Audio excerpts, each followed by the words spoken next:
할렐루야. 오늘은 2017년 12월 25일 성탄절입니다. 우리는 기쁘고 감격스러운 예수님 탄생의 아침을 맞았습니다. 이 귀한 은혜의 날을 잊지 않고 또 하나님의 전으로 모이신 여러분에게 하나님의 거룩한 은총이 함께 하시기를 주님의 이름으로 축원드립니다. 저는 오늘 여러분과 함께 마태복음 1장 18절에서 28절의 말씀을 25절의 말씀을 중심으로 나신 이의 이름이라는 제목으로 함께 은혜를 나누기 원합니다. 예수 그리스도의 탄생은 정말 인류 역사상 최대의 축복과 기적의 사건입니다. 만일 우리 가운데 예수님이 오시지 않았더라면 어떻게 됐을까요? 예수님이 오시지 않았더라면 인류는 여전히 죄와 절망 가운데 살 수밖에 없었을 것입니다. 그러나 인간을 너무나 사랑하시는 하나님께서는요, 이 땅에 예수 그리스도를 보내주시고 우리의 죄를 대신 짊어지게 하시고 그분이 십자가에 달려 돌아가시게 하심으로 말미암아 우리에게 구원의 문을 열어주셨습니다. 또한 생명의 문이 열렸음을 믿으시기 바랍니다. 이 모든 것은 다 하나님의 은혜입니다. 그러나 오늘날 이 성탄절의 의미는 점점 퇴색되어져 가고 있습니다. 그리고 상업주의의 물결이 아주 많이 쏟아져 나오고 있습니다. 그래서 성탄의 참 의미를 모르고 살아가는 아이들이 많다는 것입니다. 우리 믿는 자들마저도요, 이 성탄절의 진정한 의미를 깨닫지 못한 채 곳곳에서 쏟아내는 왜곡된 이 선정과 상업주의에 빠져서 지금 오늘 이 날이 무슨 날인지를 알지 못하는 사람들이 많습니다. 여러분, 이러한 시대일수록 저와 여러분은 진정한 성탄의 주인공이신 예수님께 반드시 시선을 고정해야 될 줄 믿습니다. 우리 아이들에게도 또 자손들에게도 산타가 이날의 주인공이 아니라 절대로 산타가 주인공이 될 수 없죠. 예수님이 이 땅에 오신 날임을 우리는 반드시 알려주고 가르쳐야 합니다. 우리끼리 벌이는 축제의 날이 아니라 주님을 섬기는 예배하는 날임을 분명히 우리는 가르쳐야 됩니다. 그렇다면 나를 위해 오신 그분의 이름에 우리는 관심을 두어야 되는데요. 그 예수님의 이름은 과연 무엇을 뜻하는가? 이 무릎을 중심으로 오늘 말씀을 나누실 때 하나님께서 우리에게 지혜와 명철과 총명을 내려주셔서 귀한 깨달음과 은혜가 임하게 되기를 주님의 이름으로 축원드립니다. 여러분, 우리는 누구나 자신을 대표하는 이름을 가지고 있습니다. 저는 하은혜라는 이름을 갖고 있고 또 본명을 안은정이라는 또 이름을 갖고 있죠. 여기에는 다 뜻이 있어요. 부모님께서 이 이름을 지어주신 데는 다 뜻이 있고 하나님께서 또 목사로서 하은혜라는 이름을 주신 데는 다 또 뜻이 있고 또 깊은 하나님의 또 가르침이 있었습니다. 이렇듯이 우리는 이 땅에 사람이 태어나면, 한 생명이 태어나면 그의 부모나 혹은 조부모 또 혹은 믿지 않는 사람들은 장명소를 통해서 아이의 이름을 짓게 됩니다. 그런데 참 재밌는 것은요, 우리나라에도 생각보다 참 우스꽝스러운 이름이 많더라는 거예요. 어떠한 20대 자매님이 있는데 이 자매님의 이름은 박도움이에요. 여러분, 실제로 이름이 박도움이에요. 근데 왜 이 자매님의 이름이 이런가 그랬더니 부모님이 너는 살면서 사람들을 많이 돕고 베풀면서 살아라 이래가지고 이런 좋은 뜻으로 지어주셨는데 그럼 뭐예요? 이름이 도움인데 뭔가 좀 파출부 같고 맨날 평생 도움이나 해야 될 것 같고 그렇지 않습니까? 좀 듣기에는 좋지 않죠. 그래서 이 자매님은 굉장히 평생을 아마 놀림을 받으면서 살지 않았나라는 생각이 듭니다. 또 실제로 제가 어릴 때 EBS 프로그램을 보면 이 교육방송이 교육되는 이 방송들이 많이 나오잖아요. 거기에서 제가 한참 웃은 적이 있어요. 거기서 EBS 교육방송에 한 국어 선생님이 나왔는데 국어 선생님의 이름이 김수학이에요. 국어를 가르치는데 왠지 수학을 잘해야 될 것 같은 이름을 수학이라고 지었어요. 그렇지만 국어에 뛰어난 능력이 있는 그런 분이었습니다. 또 모 대학의 건축학과 교수님의 성함은 김노동이라고 합니다. 하필이면 그 부모님이 노동이라는 이름을 지어줬는데 어떻게 보면 아주 걸맞게 그 교수님은 건축학을 또 전공을 하셔서 교수가 됐어요. 그렇지만 이 노동이라는 또 단어가 우리가 굉장히 각박하고 힘들고 어려운 거라고 생각하기 때문에 그렇게 이름으로 사용하기에는 좋지 않게 들리기도 합니다. 이와 마찬가지로 정말 세상에는 별의별 이름들이 굉장히 많아요. 근데 이 이름은 사람을 대표하는 것인데 정말 잘 지어야 되는데요. 인터넷에 제가 한번 찾아보니까 우리나라에도 정말 별의별 이름이 많이 있습니다. 실제로 이름 중에 신호등이라는 이름을 갖고 있는 사람도 있고요. 방귀녀라는 이름을 갖고 있는 사람도 있었고요. 김만두, 김치국, 20원, 도레미, 김개년, 뭐 이튼튼, 우동국 해가지고 찾아보니까 엄청납니다. 이게 수치스러워서 어떻게 이 이름을 가지고 그 사람들이 평생을 살아가지?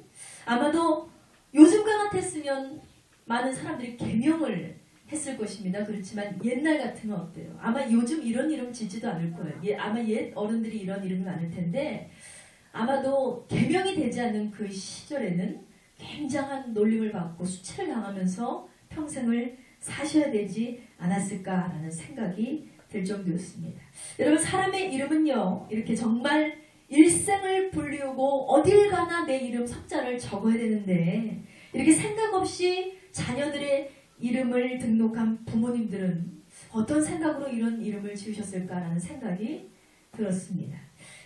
그렇기 때문에 여러분, 우리는 자녀들의 이름 하나님께서 주신 지혜로, 하나님께서 주신 은혜로 우리는 정말 잘 생각하며 지어야 될 줄 믿습니다. 왜냐하면 이름은 그 사람의 이미지를 나타내기도 하고 그 사람의 인격을 표현하기도 하는 대표가 되기 때문입니다.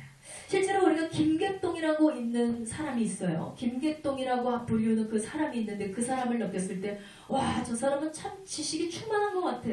굉장히 똑똑하고 굉장히 유능하고 엘리트할 것 같아 라는 생각이 들지 않잖아요.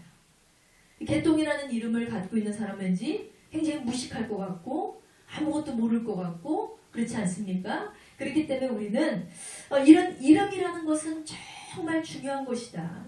우리의 이름, 하나님이 우리에게 허락하신 삶도 중요하지만 그 이름을 잘 짓는 것도 은혜임을 기억하시기 바랍니다.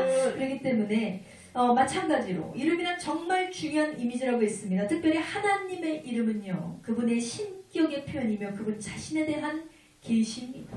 하나님의 이름은 어느 누가 지어준 것이 아니에요. 하나님 스스로가 나타내신 표현이었습니다. 하나님이라는 이름 자체가 하나님이 어떤 분이시고 무엇을 하는 분이신가를 잘 알려주고 있는 표현이기도 하다는 것입니다. 예를 들어서 여호와라는 칭호가 있습니다. 이 이름은 하나님의 가장 탁월한 이름 중에 하나인데요. 바로 모세에게 알려주신 하나님의 성함이었습니다. 그래서 미디안 광야에서 이렇게 양을 치고 있던 모세가 어느 날 하나님의 부르심으로 시내산에 있는 한 장엄한 광경을 목격하게 됩니다. 그것은 바로 어느 나무가 있는데 그 나무를 가만히 보니까 불에 활활 타고 있는 거예요. 그런데 분명히 나무에 불이 붙어서 타고 있는데 그 가만히 지켜보니까 잎이나 가지나 뿌리가 하나도 타지 않고 있어요. 이상하다. 분명히 잿더미가 돼야지 맞는데 활활 타오르는 그 불길 속에서 멀쩡히 있는 거예요. 바로 그 타지 않는 나무는 가시덜기 나무였습니다. 그래서 너무나 놀란 모세가 그 나무 곁으로 가까이 나아갔더니 거기에서 바로 하나님의 음성을 듣게 되고 하나님께서 귀한 사명을 모세에게 주셨음을 여러분 믿으시기 바랍니다. 출애굽기 3장 13절에서 15절 말씀에 바로 그와 같은 내용이 담겨 있습니다. 모세가 하나님께 구하되 내가 이스라엘 자손에 가서 이르기를 너희 조상이 하나님이라고 그들에게 말하리이까? 하나님이 모세에게 이르시되 나는 스스로 있는 자니라. 또 이르시되 너는 이스라엘 자손에게 이같이 이르기를 스스로 있는 자가 나를 너희에게 보내셨다 하라. 하나님이 또 모세에게 이르시되 너는 이스라엘 자손에게 이같이 이르기를 나를 너희에게 보내신 이는 너희 조상의 하나님 곧 아브라함의 하나님 이삭의 하나님 야곱의 하나님 여호와라 하라. 이는 나의 영원한 이름이요 대대로 기억할 나의 표본이라 그랬습니다. 아멘. 보세요 여러분, 모세가 하나님께 사명을 받고 이스라엘 백성들을 출애굽시키기 위해서 준비를 해야 되는데 그때 하나님의 백성들 앞으로 나아갈 때는 나는 누구입니다라고 얘기를 해야 되잖아요. 그리고 누가 나를 보내서 당신들 앞으로 왔습니다라고 얘기를 해야 되잖아요. 그때 이제 모세가 질문을 하는 거예요. 하나님, 내가 이스라엘 백성들을 출애굽시키기 위해서 저들 앞으로 나아갔을 때 나를 보내시니까 누구라고 말을 할까요? 저들에게 누구의 명을 받고 왔다고 이야기를 하면 좋습니까? 그래서 너희의 조상의 하나님이 날 보내셨다라고 얘기할까요? 라고 물어봤어요. 그랬더니 하나님께서 하시는 말씀이 자신의 이름을 이때 여호와라고 말씀하신 거예요. 나는 스스로 있는 자다. 너희 조상 하나님 곧 아브라함의 하나님, 이삭의 하나님, 야곱의 하나님 여호와라. 나의 이름은 영원한 이름이요 대대로 기억할 나의 표본이라 라고 말씀하셨습니다. 할렐루야. 여기서 하나님께서는 자신이 여호와 하나님이심을 이렇게 증거하셨다는 것입니다. 여러분, 이 이름은 하나님의 자존성을 말씀하고 있습니다. 그리고 이제부터 조상들에게 하신 약속을 반드시 이루시는 신실하신 하나님을 증거하고 있는 것입니다. 즉 여호와 하나님은 스스로 계시며 약속한 것을 반드시 지키시는 언약의 하나님이심을 여러분 믿으시기 바랍니다. 이와 같이 하나님의 이름은요, 그분이 어떠하신가를 나타내는 하나님의 계시였습니다. 이와 같이 오늘 나신 예수 그리스도도요, 왜 예수님인가? 하고 많은 이름 중에 왜 예수님인가 우리는 알아야 돼요. 그분의 어떠하심을 알려주는 표현인 것입니다. 그래서 오늘 본문에 보면 예수라는 이름이 바로 하나님의 사자로부터 지어졌음을 분명히 말씀하고 있습니다. 자, 마태복음 1장 21절을 보세요. 아들을 낳으리니 이름을 예수라 하라 그랬습니다. 그리고 23절에 보라 처녀가 잉태하여 아들을 낳을 것이요 그의 이름을 임마누엘이라 하라 그랬습니다. 할렐루야. 여러분, 이렇게 우리가 가진 성경에는요, 탄생하신 아기에 대해서 예수라는 이름과 임마누엘이라는 이름, 이 두 칭호가 사용되고 있음을 우리에게 확인시켜주고 있습니다. 이 성탄절을 맞아 오늘 우리는 이 땅에 태어난 이 특별한 아기의 이름을 통해서 이분의 성품과 이분의 인격과 이분의 사명과 이분의 존재에 대해서 더 깊이 생각해보는 시간을 갖게 되기를 원합니다. 그렇다면 예수님의 이름은 과연 우리에게 무엇을 깨닫게 해주시는가? 자, 첫 번째 칭호인 예수는 예수님이 죄인의 구원자이심을 알려주고 있습니다. 다 같이 선포합니다. 예수님은 우리의 구원자시다. 아멘. 물에 빠진 사람이 있어요. 그 사람이 제일 바라는 게 뭘까요? 건짐받는 거예요. 건짐받는 거예요. 막 또랑에 빠진 사람이 있어요. 탕물에 만신차이가 된 사람이 있어요. 그 사람의 소원은 이런 거예요. 건짐받는 거예요. 거기서 벗어나는 것입니다. 마찬가지죠. 우리의 소원은 구원이 되어야 될 줄 믿습니다. 여러분, 우리는 구원을 받아야 되죠. 이 땅을 살아가는 동안 어떻게 살았고 뭘 하고 살았고가 중요한 것이 아니라 우리는 완벽하게 구원받는 백성이 되어야 될 줄 믿습니다. 여러분, 예수란 이름은 그냥 지어진 이름이 아니었어요. 하나님의 사자가 지은 이름이었다. 이 이름은 저와 여러분, 즉 인류의 구원과 관계된 이름이라고 했습니다. 또 예수란 뜻 자체가 우리를 죄에서 구원하실 분이라는 그 뜻을 가지고 있습니다. 그래서 오늘 본문 말씀에 보면 예수님을 잉태한 처녀 마리아와 그의 남편 요셉이 등장하고 있습니다. 이 둘은 정혼관계였어요. 결혼을 약속한 약혼한 사이였습니다. 그런데 어느 날 처녀 마리아가 잉태가 되어서 아기를 갖게 된 거예요. 우리가 잘 알다시피 그녀는 남자를 알지 못하던 여자였습니다. 그래서 성령으로 기이한 역사로 잉태를 하게 된 것이었죠. 그런데 이 사실을 누구만 알아요? 마리아가 알고, 하나님이 알고, 천사들이 알죠. 그 소식을 전한 천사들이 알고. 그리고 그녀와 정혼한 요셉이 바로 그녀가 임신을 한 사실을 알게 되었습니다. 사실은 우리의 상식대로라면 아마도 이 사실을 인정하고 이해할 신랑은 이 땅에 아무도 없을 거예요. 만약에 이 사실이 진짜로 우리 눈앞에 펼쳐졌다 하면 이것을 어떻게 믿어요? 이 여자를 어떻게 믿고 성령으로 잉태했다는 이 놀라운 진짜 기적과 같은 이 사건을 어떻게 믿을 수가 있겠습니까? 요셉도 이 사실을 알고 사실은 크게 상심했다라고 했습니다. 그러나 그는 아주 의로운 자였기 때문에 이 요셉의 성품이 잘 나타나 있어요. 예수님의 아버지 자격이 있는 거예요. 그는 의로운 자라고 했어. 그래서 마리아에게 이 사실을 따지고 묻는 것이 아니라 요셉은 마리아가 임신한 사실을 알고 큰 상심에 빠져서 조용히 서로의 혼사를 정리하려고 합니다. 정리하려고 했어요. 그렇게 큰 고민에 빠져있던 요셉은 고민을 하다 잠이 들었는데 그날 밤 천사가 나타났습니다.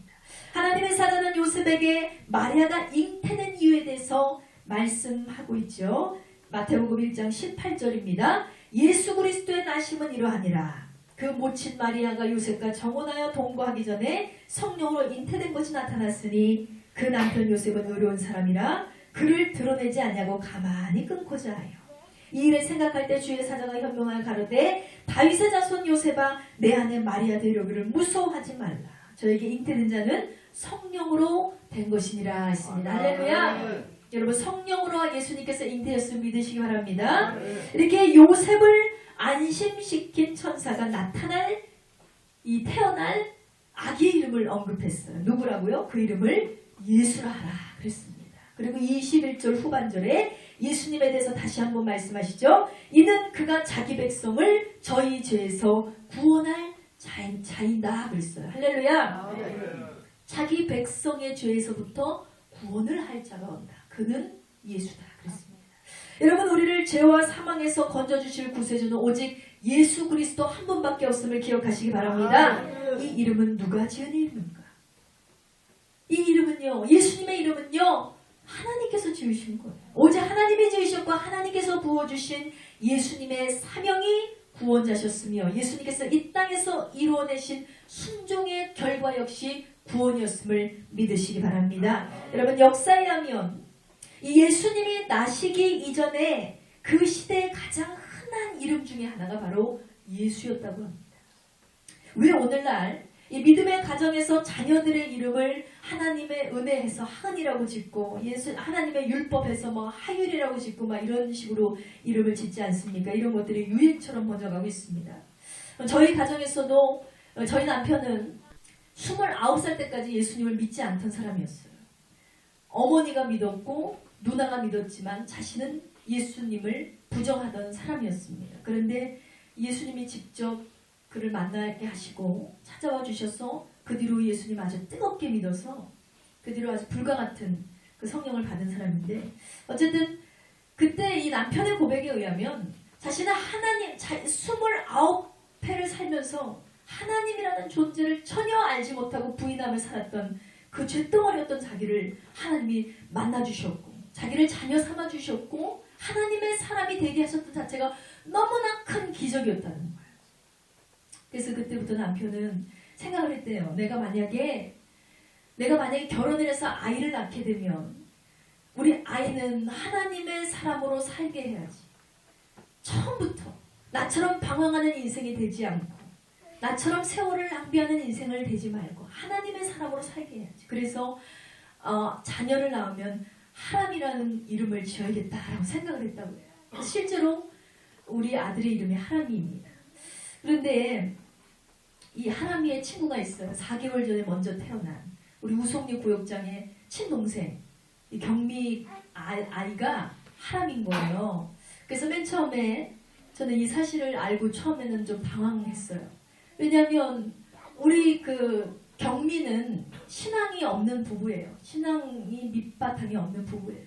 남편도 그렇고. 그런데 신기하게 또 하나님은 어떻게 역사하시는지 신기하게 그 남편이 어디서 하람이라는 이름을 듣고 와서 하늘에서 내려온 사람이다 해가지고 거긴 또 하람이라고 먼저 지은 거예요. 4개월을 먼저 태어났는데.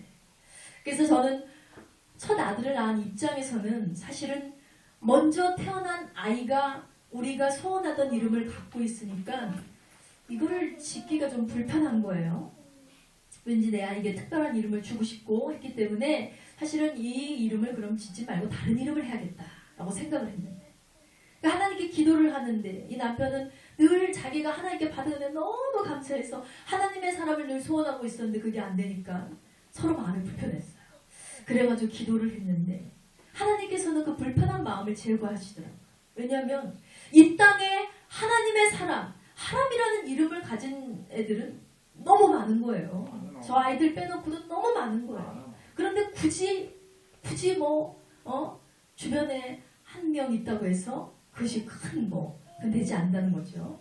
그렇기 때문에 하나님이 또 특별히 부어주시고 세워주시고 또 계획해 가시고 또 만들어 가시는 과정들은 아이들마다 다 다르기 때문에 그게 이름에 너무 집착하고 또 너무 이름에 너무 매여서 그렇게 할 필요가 없구나. 그러면 하나님 주신 그 이름대로 하람이라는 이름을 지어야겠다 해서 우리 아들의 이름이 지금 유하람으로 지금 우리가 불리고 있습니다.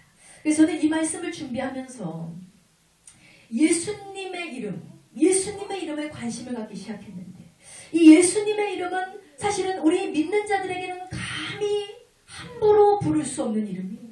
그렇지만 너무나 감사하고 너무나 넘치는 그 은혜가 있는 이름. 그분이 바로 예수님이잖아요. 고맙고 감사하신 이름. 그래서 하나님께서 지어주시고 하나님께서 계획하신 이름이기 때문에 저는 예수님의 이름이 단 하나뿐인 이름인 줄 알았어요. 그랬는데 이 이름이 그 시대 당시에 매우 흔한 이름이었다니까 저는 이 역사에 대해서 굉장히 놀랐습니다. 그래서 왜 당시의 사람들이 자녀들의 이름을 예수라고 지었는가라고 확인을 해봤더니 이유인즉 오늘날 믿음의 가정에서 부모들이 내 아이들이 하나님의 복된 자녀로 자랐으면 싶어서 왜 성경에 나오는 인물들의 이름을 짓잖아요. 모세라고 짓고 요셉이라고 짓고 요한이라고 짓고 하듯이 당시의 사람들에게는 뭐가 있었다고 그랬어요? 메시아에 대한 대망이 있었다고 했어요. 자신의 삶들, 노예된 삶들, 얽매인 삶들, 핍박받은 삶들, 괴로운 삶들, 가난한 삶들, 병든 삶뿐이었는데 우리의 삶 가운데 메시아가 오셨으면 좋겠다. 이것이 소망이었습니다. 그랬기 때문에 그들은 그 자신들의 소원을 담아서 아이들이 태어나면 내 아이의 이름을 예수라고 지은 거예요. 소원이었기 때문에. 그렇기 때문에 그렇게 예수라는 이름이 당시에는 사실은 많았다고 합니다. 이것이 바로 이스라엘 백성들의 신앙의 표현이자 구세주의 오심을 간절히 기다리는 마음이었을 거라는 생각이 듭니다. 그러나 여러분 오늘날 우리가 찬양하는 예수 그리스도 영광받기에 합당하신 예수님의 이름은요 이들과는 차원이 달라요. 그의 부모들이 지은 이름이 예수가 아니었습니다. 부모들의 소원을 닮은 이름도 예수가 아니었고요. 당시에 흔한 가정에서 태어난 예수라는 아이들처럼 사람에게도 난 자가 우리가 믿는 예수님이 아니었다는 것입니다. 예수님의 이름은 오직 하나님이 지어주신 이름을 믿으시기 바랍니다. 태어나시기 전부터 지어주신 이름.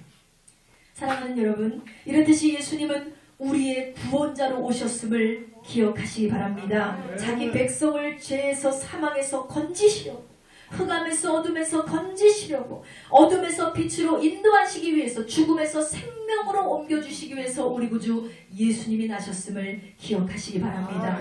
이름이 같다고 다 같은 이름이 아니에요. 그 시대에 예수가 많았어도 그들은 구원이 없는 그들은 신이 아니잖아요. 그들은 그저 어린 아이들 뿐이었어요. 그러나 우리가 오늘날 만난 예수님은 다르다는 거죠. 사람이 낳은 자가 아니죠. 성령으로 잉태된 자. 사람이 지은 이름이 아니라는 거예요. 하나님이 지어주신 이름. 우리의 구원자, 인류의 구원자 예수님. 여러분 이 이름을 반드시 기억하시기 바랍니다. 근데 여러분에게 과연 예수님은 누구십니까? 오늘날 우리가 기념하는 성탄의 예수 그리스도 그분이 바로 저와 여러분의 구세주임을 믿으시기 바랍니다. 그러므로 날마다 구원자이신 예수님께 사랑을 고백하고 그 빚진 은혜에 감격하는 저와 여러분 되시기를 주님의 이름으로 축원드립니다. 자, 예수님에 대한 오늘 나와 있는 두 번째 칭호는 바로 임마누엘입니다. 임마누엘은 예수님께서 하나님 자체이심을 알려주고 있습니다. 다 같이 선포합니다. 사람으로 오신 하나님. 예수님이 바로 하나님이심을 믿으시기 바랍니다. 예수님은 육신의 몸을 입고 오신 하나님이세요. 그분이 바로 하나님이십니다. 마태복음 1장 23절 말씀에 보면 보라 처녀가 잉태하여 아들을 낳을 것이요 그 이름은 임마누엘이라 하라 하셨으니 그리고 임마누엘 뜻을 이렇게 설명합니다. 이를 번역한즉 하나님이 우리와 함께 하시다 그랬습니다. 할렐루야. 임마누엘은 하나님이 우리와 함께 하신다는 거예요. 여러분 예수님의 탄생은요 어느 날 갑자기 이루어진 사건이 아니었습니다. 이미 예언된 일이었어요. 이사야 선지자는 주전 700년 전에 구세주의 탄생을 예언했다고 했습니다. 마태는 바로 이 이사야 선지자의 예언을 인용하고 있습니다. 이사야 7장 14절에 보면 그러므로 주께서 친히 징조로 너에게 주실 것이라 보라 처녀가 잉태하여 아들을 낳을 것이요 그 이름을 임마누엘이라 하라 그랬습니다. 할렐루야. 이미 이사야가 예언을 하고 있잖아요. 구약시대에 예수님이 오시기 이전부터 700년 전부터 예수님이 나실 것을 그분이 예수인 것을 고백하고 있잖아요. 어떻게 그럴 수 있어요? 왜? 이거 사람이 지은 것이 아니기 때문에 그래요. 예수님의 이름은 사람이 지은 것이 아니라 하나님께서 지으셨고 하나님께서 나게 하셨기 때문에 이것들이 가능했다는 것입니다. 놀라운 것은요. 이 구약의 예언 중에 이미 구원자의 인격이 예언되어 있습니다. 오늘 본문에서 이름을 예수라 하라 이렇게 되어 있는데 이사야 7장에는 뭐라고 했어요? 임마누엘이라 하라 그랬어요. 그 구원자가 너희 가운데 나실 것이라는 거예요. 우리가 믿는 하나님이 우리와 함께 하실 거라는 거예요. 그런데 정말로 누가 오셨어요? 예수님이 오시지 않았어요. 우리가 믿는 예수님은 곧 하나님임을 믿으시기 바랍니다. 이것은 예언이 성취되었음을 증거하는 것입니다. 여러분 이와 같이 우리가 믿는 하나님은 약속을 이행하고 지키시는 하나님이시며 이를 성취하시는 여호와이심을 기억하시기 바랍니다. 그러니 여러분 하나님을 반드시 믿으셔야 돼요. 우리의 마음과 정성과 뜻을 다해 전심을 다해서 하나님 믿으셔야 돼요. 그분은 일하시는 분이에요. 그분은 역사하시는 분입니다. 그분은 일을 성취하시는 분이고 그분은 반드시 약속을 지키시는 분입니다. 그러니 성경에 기록된 하나님의 말씀을 여러분 어떻게 들으셔야 돼요? 하나님의 말씀이 오늘 나에게 떨어졌어요. 그것은 반드시 이루실 거라는 거예요. 하나님이 반드시 이루신다는 거예요. 마음에 새기고 머리에 기억하고 그냥 스치고 지나가고 잊어버리는 것이 아니라 언약의 말씀, 그것이 말세의 증조이든 다시 오실 예수님에 대한 말씀이든 복을 주시는 말씀이든 저주에 대한 말씀이시든 여러 가지 하나님의 약속이 있습니다. 그 약속을 어떻게 들으셔야 된다고요? 마음에 새기고 머리에 기억을 하셔야 된다는 거예요. 왜? 하나님의 말씀은 절대로 소홀해서는 안 돼요. 다 이루어질 거기 때문입니다. 아멘. 하나님의 언약의 말씀은 여러분 반드시 믿는 자를 통해서 이루어질 줄 믿습니다. 그러나 이 세상은 이 일에 대해서 침묵하죠. 예수님에 대해서 하나님에 대해서 무관심합니다. 관심이 없습니다. 오늘날 성탄절에도 세상은 예수님에 대해서 인색하기 짝이 없습니다. 고작 아기의 탄생에 왜 그렇게 호들갑을 떠냐고 우리를 향해서 손가락질을 하는 경우가 있습니다. 이들은 아기 예수님이 참 하나님이심을 모르기 때문에 그렇습니다. 사도 요한은 예수님에 대해서 이렇게 말씀하고 있습니다. 요한복음 1장 1절에 태초에 말씀이 계시니라. 이 말씀이 하나님과 함께 계셨으니 이 말씀은 곧 하나님이시라 그랬습니다. 말씀이 곧 하나님이시다. 요한복음 1장 14절 말씀에 말씀이 육신이 되어 우리 가운데 거하사 우리가 그 영광을 보니 아버지의 독생자의 영광이여 은혜와 진리가 충만하더라 그랬습니다. 할렐루야. 살아계신 하나님을 찬양합니다. 여러분 우리의 말씀이 우리의 육신이 된다 그랬어요. 그리고 그 영광을 보게 된다 그랬어요. 말씀을 육신으로 삶은 자. 여러분 말씀을 의지하며 살아가시는 저와 여러분 되시길 바랍니다. 말씀의 결론을 맺기 원합니다. 사랑하는 성도 여러분, 이 땅에 참으로 기이하고 놀라운 일이 일어났습니다. 그것은 처녀가 잉태하여서 아이를 낳았다는 것. 그 아들이 바로 예수 그리스도라는 것. 예수님이 바로 우리의 구원자라는 사실입니다. 그 하나님이신 아기는 아기에서 소년으로 소년에서 청년으로 성장해 가셨습니다. 그리고 그분은 고난 가운데 사셔야 됐어요. 그리고 결국 33세의 젊은 나이에 억울한 죄인의 누명을 쓰고 가장 극악한 처형인 십자가 처형을 당하셔야 했습니다. 그런데 그분은 3일 만에 살아나셨고요. 또 다시 제자들을 모으셨습니다. 그리고 복음 전파라는 사명을 맡기시고 지금은 하나님의 보호자 우편에 앉아 계심을 믿으시기 바랍니다. 그러나 예수님은 다시 약속하셨어요. 어떻게? 다시 이 땅에 오신다고 약속하셨죠. 여러분 다시 오실 예수님을 기대하시기 바랍니다. 다시 오실 예수님을 반드시 간절히 기대하시기 바랍니다. 사랑하는 여러분, 그분이 이루신 이 모든 삶과 죽음은 오직 우리의 구원을 위한 일이었음을 우리는 믿어야 됩니다. 반대로 참으로 믿기지 않는 일이에요. 이게. 믿기지 않는 일이지만 그래서 믿지 못한 사람 주변에 엄청 많지 않습니까? 또한 믿는 사람들 중에서도 이 사실에 대해서 의심하며 살아가는 사람들도 분명히 있을 것입니다. 그러나 믿지 않는 사람 중에 한 사람이었던 사람들이 믿게 되는 역사가 일어나듯이 여러분 여전히 하나님께서는 지금도 구원을 이루고 계신다는 거예요. 믿을 수 없는 사람들이 믿어지는 마음이 생겼다는 거. 지금도 하나님의 놀라운 역사, 죽음에서 생명으로 옮겨지는 역사는 지금 이 순간에도 계속되고 있다는 것입니다. 그러므로 이 기적과 은혜의 사건 속에서 하나님의 거룩하신 이름, 예수님의 그 이름을 반드시 기억하시기 바랍니다. 그리고 기나 슬플 때나 괴로울 때나 즐거울 때나 가난할 때나 부할 때나 잘될 때나 잘 되지 않을 때에도 여러분 이 구원의 이름을 외치시기 바랍니다. 예수 그리스도 그 이름만 있으면 우리는 죽음에서 생명으로 옮겨지고 정말 절망에서 낙심에서 기쁨으로 옮겨지는 승리를 경험하게 될 줄 믿습니다. 그러므로 믿음으로 살아 견디는 저와 여러분 되시기를 주님의 이름으로 축원드립니다. 이 시간 다 같이 기도하시겠습니다. 간절히 하나님께 기도할 때 하나님 주님의